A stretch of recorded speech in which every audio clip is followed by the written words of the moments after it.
I like the first one more because like there was more. House of a Thousand Corpses. Yes, that's Rob Zombie, dude. I like Rob Zombie. I want to meet him in real life.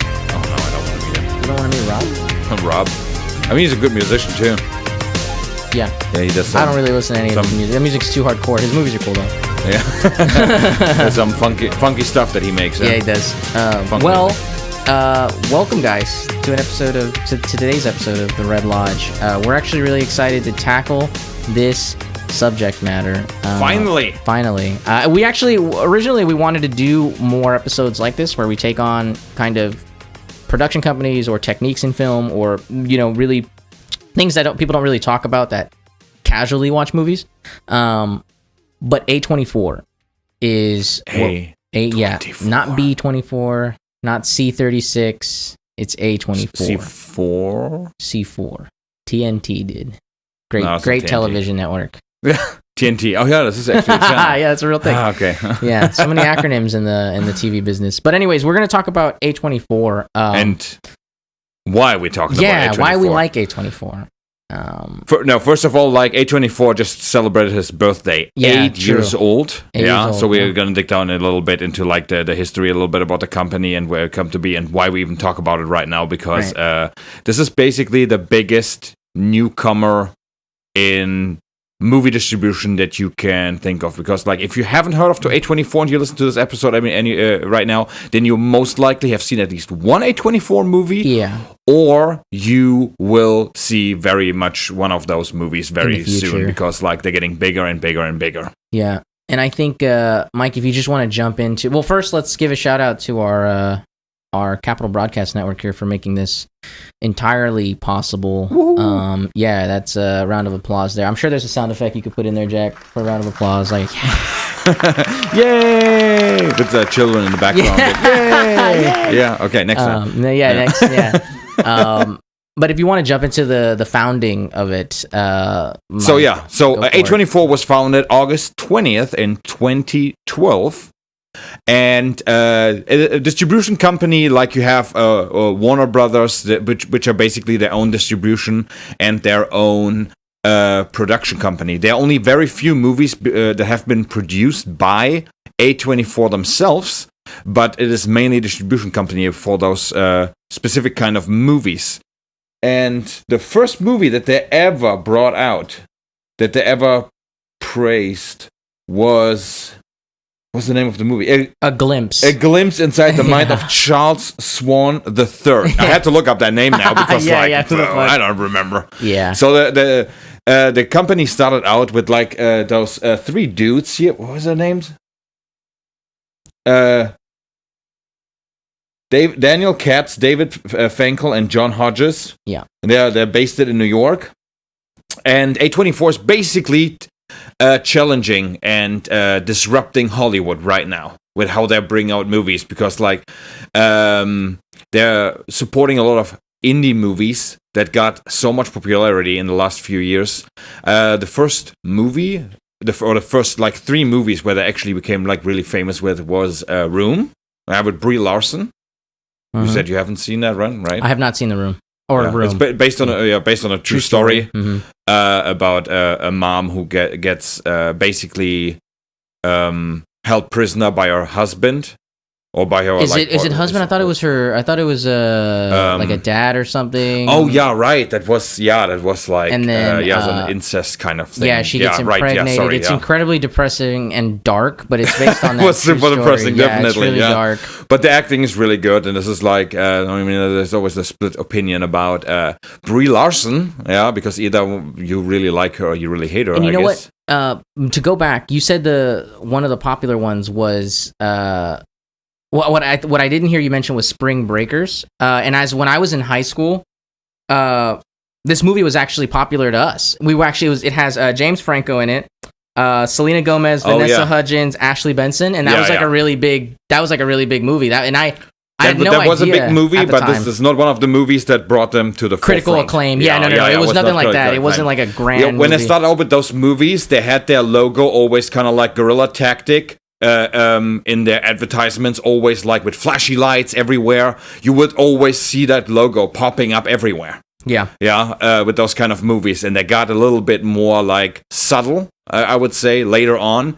And The Witch was the ultimate break apart from everything, where actually people were like, oh, A24. A24 became a thing with The Witch. Ex Machina was also one of those. The Ex Machina was one of my favorite movies of all time. Of all time? Of all time. I think it's in my at least top 20 because of the setting and because of the story. It's really good. Yeah. Yeah, that's pretty good. Yeah. Yeah. Ex Machina stars Oscar Isaac, and I always forget the second guy's name. Domhnall Gleeson. There you go. Yeah. Him. Yeah. And basically the whole concept for the movie, which I thought was really unique, was you have this guy who works for a large company. It's almost equating it to Google, right? Google in the future, though. So imagine this is a bit in the future. And he's working as like a computer coder programmer, and the owner of the company has this contest so that people can visit him in his home and try out a project he's working out with him. And he ends up winning it. So the guy who's just a regular computer programmer at that company wins it. He visits in his home. His home is super futuristic, super iconic now. People can actually rent that home to like stay at, and it's like a couple thousands of, I don't know, I think it's in like Greenland or like Norway or something to rent it, or like Sweden or someplace like that. It's really nice. You look at the movie and you're like, damn, I want to live there.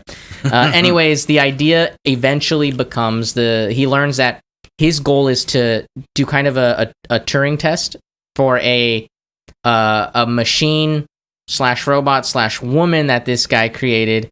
And he just wants to test it and see if... Was it Alicia Vikander, right? I think so, yeah. I think that's her. And she's basically... He wants the guy to test to see if this robot could essentially go to the point of, like, human consciousness, right? Beat the computer, right? And it's just really good. It's really psychological, and it's really...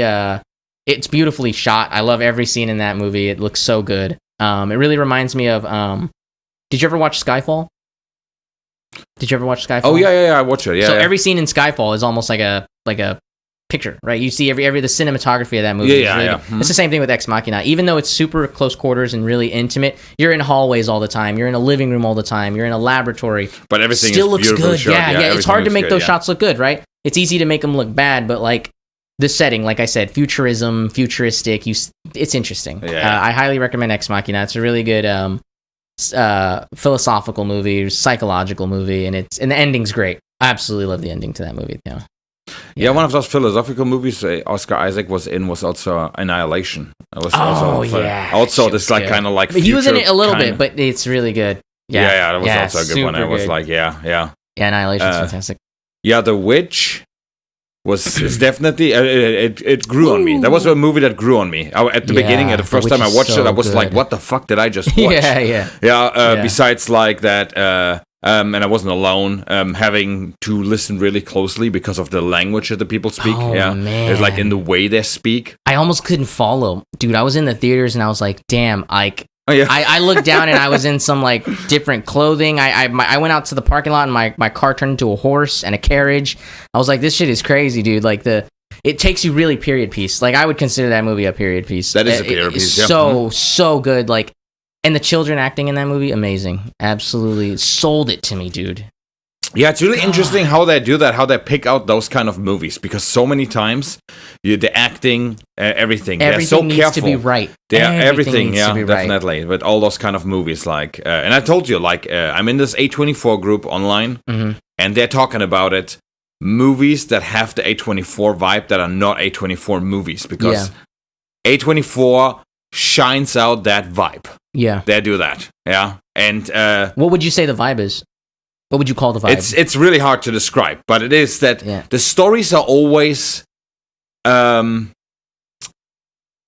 all those movies, all A24 movies take a huge risk every time they're coming out with what kind of the plot is. The Florida Project, one of those. The Florida Project is one of their absolute best movies. Yeah. The Witch goes in one direction. It is completely just this family. It has this very straightforward plot story. It doesn't mean it is simple. It is not necessarily simple, but it's straightforward with like this one recipe with as the few ingredients as possible, but making the right amount of everything. That's what A24 is.